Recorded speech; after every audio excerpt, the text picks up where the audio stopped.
Bon lundi, le podcast où toi aussi tu comptes pour toi. Se choisir pour suivre ses aspirations, embellir sa vie ou concrétiser l'ambition d'être enfin la personne que tu as toujours désiré être, c'est ici que ça se passe et c'est maintenant. Juste toi et moi pour bavarder de ce qui te retient encore à faire ce premier pas pour toi. On s'est déjà parlé du thème du changement, ces moments où la vie est traversée de périodes de crise d'évolution ou de transformation individuelle qui font et viennent comme des cycles réguliers. Ces cycles semblent répondre à des rythmes qui sont hors de notre contrôle et que nous traversons tout le long de notre vie. Alors, comment mieux vivre ces traversées, des petits ou des grands changements? C'est ce que je t'invite à interroger aujourd'hui, faire un survol à la manière d'un grand angle qui n'a nullement la prétention d'en faire le tour, mais parfois se le rappeler ou se le faire dire quand c'est là, maintenant, peut-être, alors ça vient normaliser une situation que l'on traverse. Apporter un regard bienveillant et encourageant dans les prochains instants pour réconforter ce qui est moins agréable. Qu'il soit petit, grand, joyeux ou malheureux, désiré ou non, les changements font partie de ces moments où un avant et un après, comme une encre déposée à cette date, parfois plus ou moins précise dans notre mémoire, et rend ce passage comme une direction sans retour en arrière.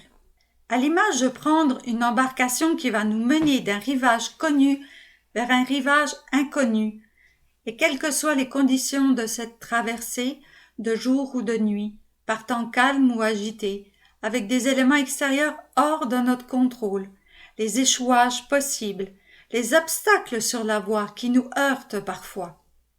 Cette traversée a pour destination cet autre rivage encore inconnu. Ce processus occasionne du stress, beaucoup d'insécurité, des pertes de repères, de la confusion, et beaucoup d'autres conséquences encore. Tout ceci est normal. Les émotions plus ou moins intenses et toutes les réactions qui s'enchaînent font partie de cette traversée de l'inconnu. Une première étape serait d'être bienveillant avec toi-même. Reconnaître que tout ce que tu vis à ce stade du changement et admettre le caractère normal de tous ces états émotionnels, physiques ou psychiques. Le défi sera d'aborder le changement avec plus de sérénité, là où il est possible d'installer plus de calme, que ce soit à l'intérieur ou à l'extérieur de toi. Le besoin de sécurité, après les besoins physiologiques de première nécessité, apparaît en seconde importance dans la pyramide des besoins humains. Si tu es familier avec ce concept, tu peux t'informer si tu le souhaites. On parle de la pyramide de Maslow.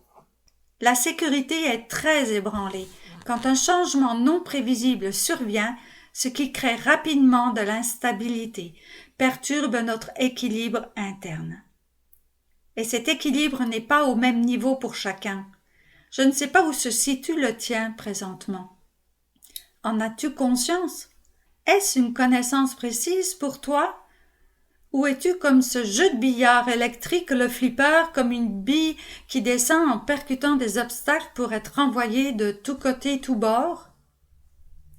Être accompagné à ce stade de vécu est tout à fait normal, si trop d'émotions t'envahissent, car il est primordial de faire appel à différentes ressources personnelles ou professionnelles pour rendre cette traversée plus confortable pour toi. Il est nécessaire de rappeler qu'un changement prévu ou soudain, contrairement à une idée reçue, ne nous dispense absolument pas de ressentir un impact au moment venu de la rencontre concrète avec ce changement.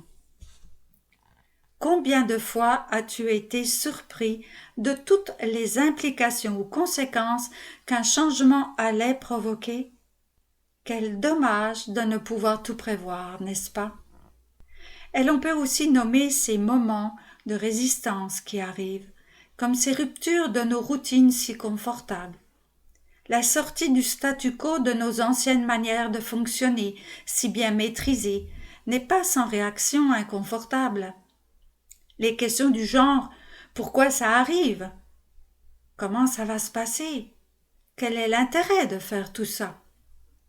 Tout ça provoque son lot d'insatisfaction, de frustration et de déception, malheureusement.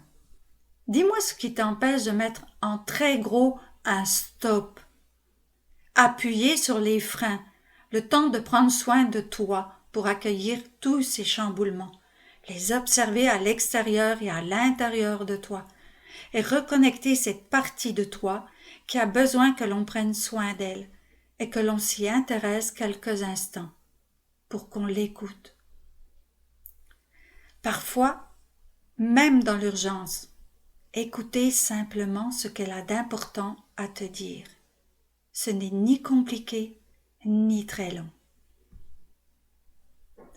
N'importe quelle machine a besoin d'énergie pour fonctionner. L'humain a lui aussi cette nécessité.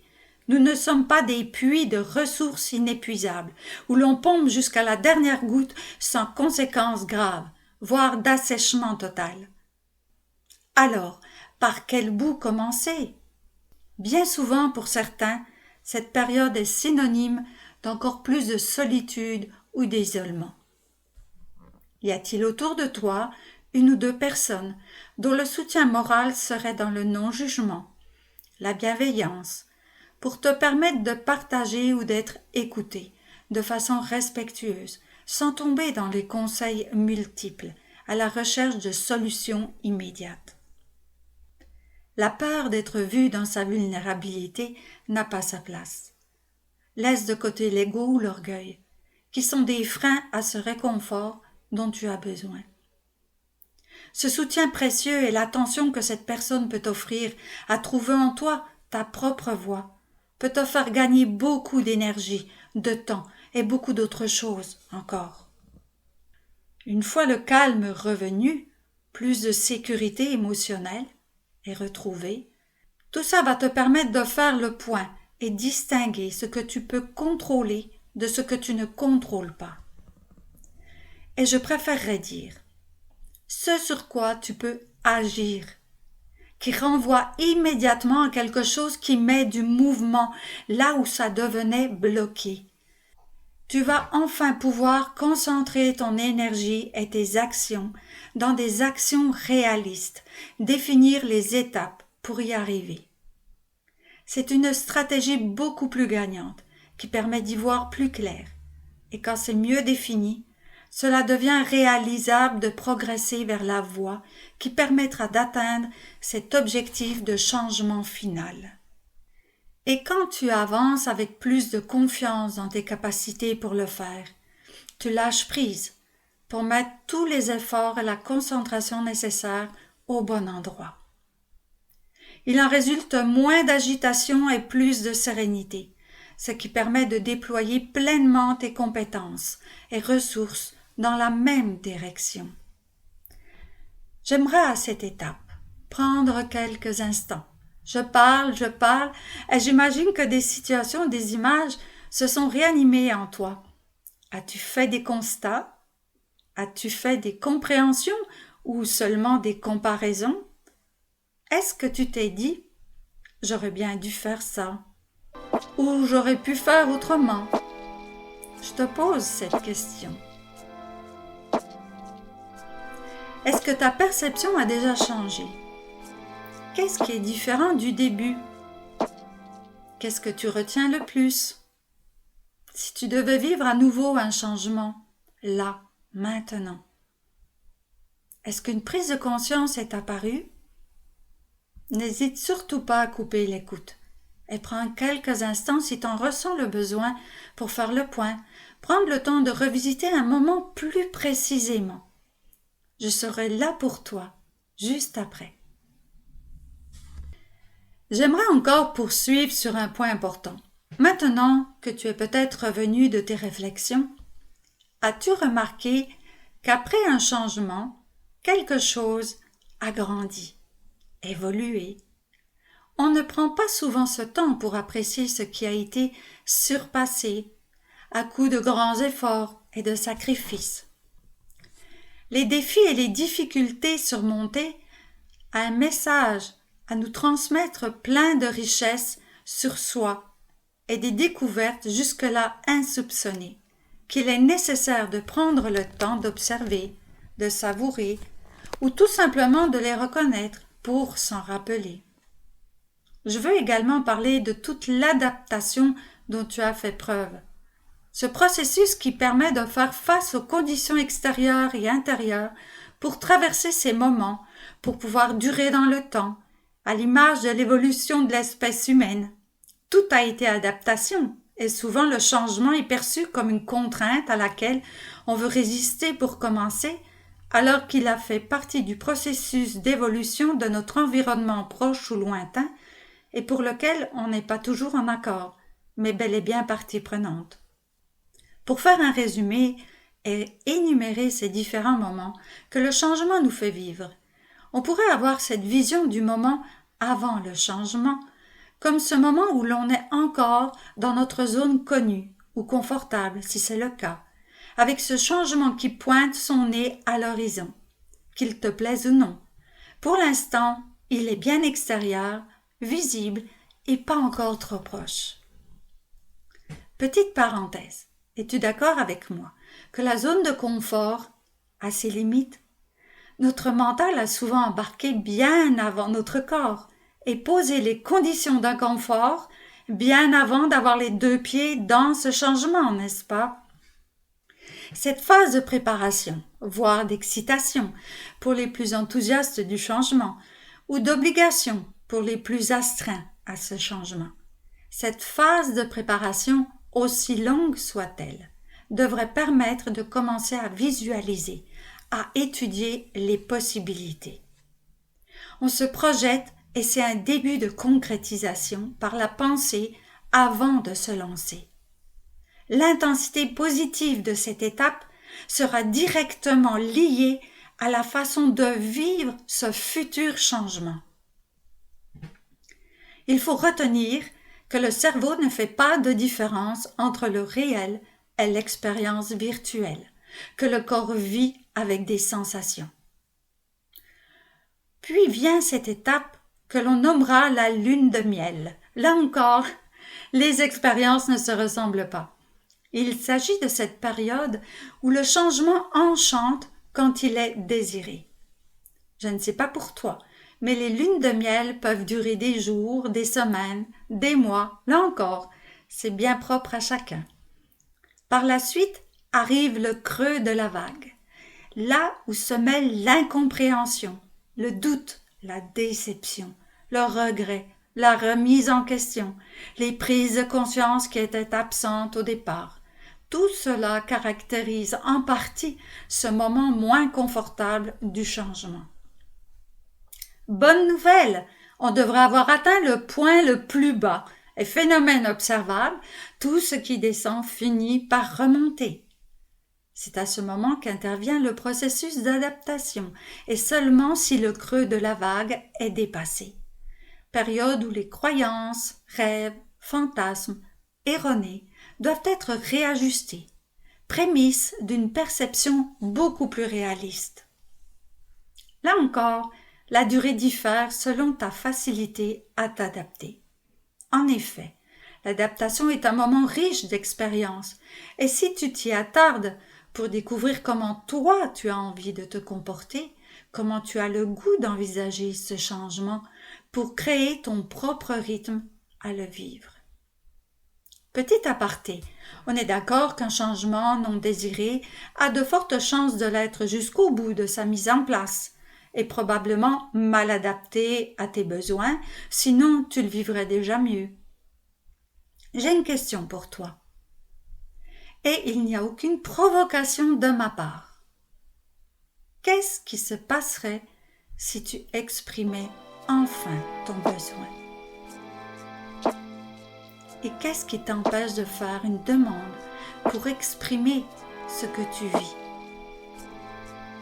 Qu'est-ce qui te dit que tout est clair et compris dans tout ce que tu traverses pour les autres? Et si l'adaptation pour une fois devait se faire à l'intérieur de toi, comme oser t'exprimer, t'affirmer, manifester à l'extérieur ce que tu voudrais pour toi. Enfin, vient l'intégration de ces nouveaux repères qui permettent d'accéder à plus de calme, de paix. C'est un peu comme rentrer à nouveau en zone plus connue, plus confortable, en étant renforcé ou grandi. Et j'espère que tu goûteras pleinement au plaisir d'y être arrivé, d'être passé par tant de choses et retrouver plus de sécurité. Néanmoins, on maintient l'effort de toute cette adaptation qui se poursuit. C'est de plus en plus aisé de le soutenir. Les ajustements ou les modifications à ce niveau du changement sont envisageables. On fait quelques allers-retours pour tester cette nouveauté à laquelle on se familiarise de jour en jour. Il est intéressant de tirer les apprentissages de ce changement. Conscientiser aussi qu'est-ce qui a bien fonctionné de ce qui a moins bien fonctionné. Quelles ont été tes forces et tes faiblesses? Quelles ressources tu as utilisées? Et ça, on en a déjà parlé dans le podcast précédent. Comment utiliser toutes ces informations comme des pépites pour toi? S'agit-il d'une ressource supplémentaire sur laquelle tu vas pouvoir t'appuyer dorénavant et laquelle, pour bien la nommer, et la reconnaître? Continue à observer et te questionner afin d'accumuler encore plus de connaissances de toi et pour toi. J'espère t'avoir permis quelques réflexions ou quelques réponses ou prises de conscience. Et même si tout n'est pas dit, tu as sûrement enrichi ce contenu tout au long de cette écoute et je t'en félicite d'avoir fait cet autofeedback pour toi. C'était le podcast Moi aussi je compte pour moi. C'est la façon que j'ai choisie pour te ramener à ta propre histoire, celle qui m'intéresse et que je ne peux entendre, avec l'intention de m'adresser à ce qui te touche le plus dans ce moment précieux que tu prends pour toi. À très bientôt avec moi pour un nouveau podcast et partager quelques minutes de co-création réflexive, un moment où je te parle et où la suite t'appartient.